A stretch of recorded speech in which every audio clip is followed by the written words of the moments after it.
Kembangan kes Zara Khairina antara tumpuan dari negeri di bawah bayu langsung ke Kota Kinabalu bersama Sabrina Baaz. Silakan Sabrina. Ya, Farhatul, Mahkamah Seksyen Kota Kinabalu hari ini membenarkan Suruhanjaya Hak Asasi Manusia Malaysia Suakam hadir sebagai pemerhati dalam perbicaraan melibatkan 5 pesalah kanak-kanak. Hakim LC Primus dimaklumkan pihak pendakwaan telah menyerahkan 15 dokumen kepada pesalah pertama dan 18 dokumen masing-masing kepada pesalah kedua hingga kelima, selaras dengan Seksyen 51A Kanun Tata Cara Jenayah.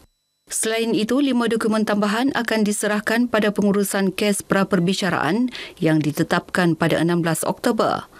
Perbicaraan penuh pula kekal dijadual berlangsung dari 9 hingga 20 Disember. Kelima-lima pesalah kanak-kanak sebelum ini dikenali sebagai pelajar A, B, C, D dan E dalam prosiding inkuest kematian Allahyarham Zara Khairina Mahathir. Misteri kehilangan seorang lelaki warga Pakistan akhirnya terungkai apabila mayatnya ditemukan ditanam berhampiran sebuah rumah pekerja ladang getah di Kampung Kitong, Keningau. Ketua Polis Daerah Keningau, Superintenden Yampil Anagarai berkata, mangsa berusia 30 tahun dilaporkan hilang sejak Sabtu selepas pergi bertemu seseorang di Kampung Meninipir. Laporan dibuat pada Isnin pukul 2.05 petang. Operasi pencarian dijalankan sekitar Keningau dan Tenom sebelum polis menemui motosikal, pakaian, sebilah parang serta timbunan tanah baru di Kampung Kitong. Hasil gali pasukan forensik menemukan jasad mangsa dengan kesan luka di belakang kepala dan telinga kanan.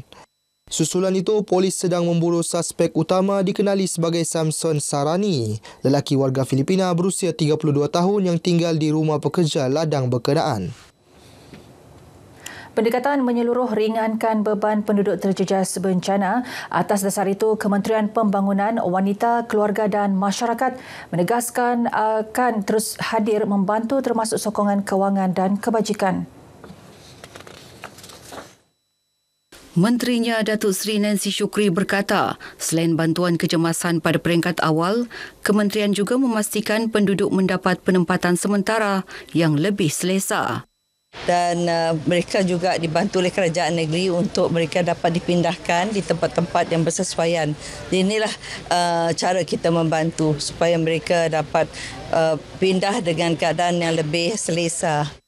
Beliau berkata demikian selepas menyampaikan sumbangan kepada 20 keluarga mangsa tanah runtuh di Pusat Pemindahan Sementara Dewan Gawir Mat Siang Pinampang. Datuk Nancy turut merakamkan penghargaan kepada JKM, Majlis Perbandaran Pinampang, Pejabat Parlimen Pinampang dan Papar serta semua pihak yang tampil menyalurkan bantuan. Tambahnya, semangat kebersamaan masyarakat Sabah yang saling membantu perlu dipupuk kerana ia menjadi kekuatan ketika berdepan cabaran bencana alam. Kalau boleh, kami mau dapat rumah macam tu, tempat tinggal yang barulah, yang lebih selamat lah. Sebab itu rumah kami, kalau mau tinggal di sana balik pun mau ambil masa yang sangat panjang lah. Kami dengan berbesar hati lah, terima kasih yang sudi membantu kami. Tapi mungkin setakat ni kami punya tempat itu memang tidak boleh dihuni lah.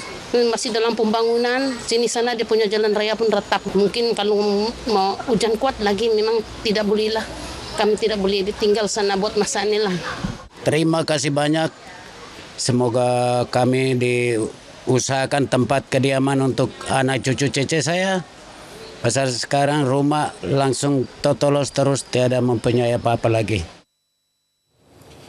Di Papar pula 10 keluarga mangsa tragedi tanah runtuh di Kampung Marahang dan Kampung Mok menerima bantuan skim pemberian ihsan kepada keluarga mangsa bencana peka daripada Yayasan Kebajikan Negara YKN. Bantuan disampaikan Datuk Seri Nancy Shukri yang turut menziarahi keluarga terlibat menzahirkan simpati dan keprihatinan kerajaan. Menurut Datuk Nancy, Jabatan Kebajikan Masyarakat berada di lokasi sejak awal bencana bagi menyalurkan bantuan segera. Selain bantuan tunai peka, YKN turut mengagihkan bakul makanan dan barangan keperluan asas kepada keluarga terjejas.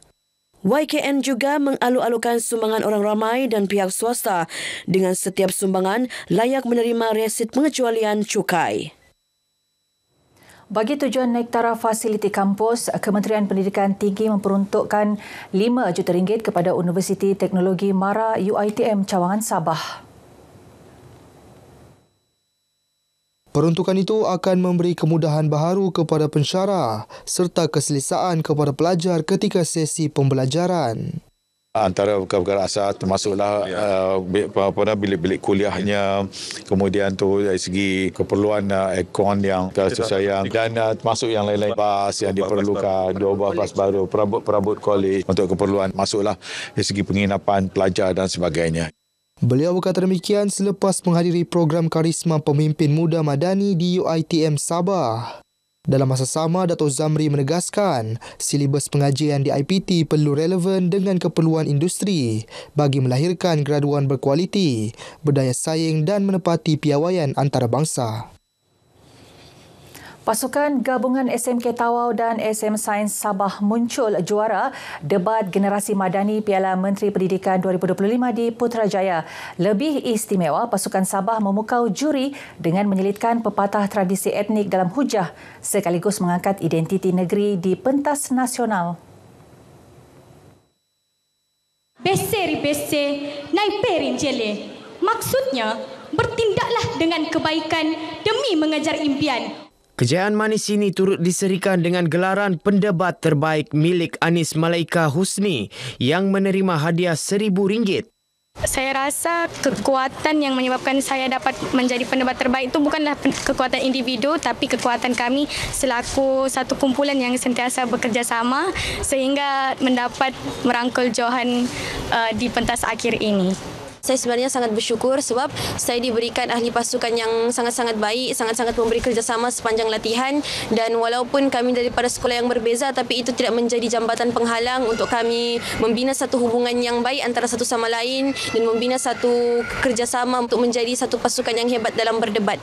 Jurulatih menyifatkan semangat luar biasa pelajari yang sanggup berlatih secara dalam talian walaupun berdepan masalah internet sebagai bukti ketahanan mental mereka. Cabaran untuk pasukan negeri Sabah ni sebenarnya sebab mungkin daerah. Kami adalah gabungan daripada daerah Tawau dan Kota Kinabalu. Jadi kami memerlukan latihan secara dalam talian dahulu pada peringkat awal. Semangat anak-anak Sabah ini sangat luar biasa. Pasukan ini membawa pulang hadiah wang tunai RM12,000 disambut meriah warga sekolah dan ibu bapa sebaik tiba di lapangan terbang Tawau. Lagi respon positif Budi 95. Terharu dengan inisiatif baharu kerajaan ini, masyarakat berharap pelaksanaannya dapat dikekalkan. Rakyat terutama yang di Sabah ini memang serba kekurangan dan memang memerlukan penurunan harga yang sedemikian. Dan kami rakyat merasa bangga dan terima kasih di atas pengumuman tersebut. Impak dia pada hari ini, turunnya harga minyak dapat menyumbang kepada pengguna kenderaan yang menggunakan minyak petrol lah. Terutama diri saya sendiri, saya amat bangga lah. Kita semua sekarang ni yang kebanyakan yang bekerja lah, kita memang selalu semuanya ada kereta semua pun isi minyak, memang dia membantulah beban kita apabila kita punya minyak ni diturunkan. Baik, sekian perkongsian dari Negeri di Bawah Bayu. Kembali bersama Farhatul untuk lebih banyak perkembangan semasa dalam negara. Malaysia Madani, rakyat disantuni. Baik, terima kasih Sabrina.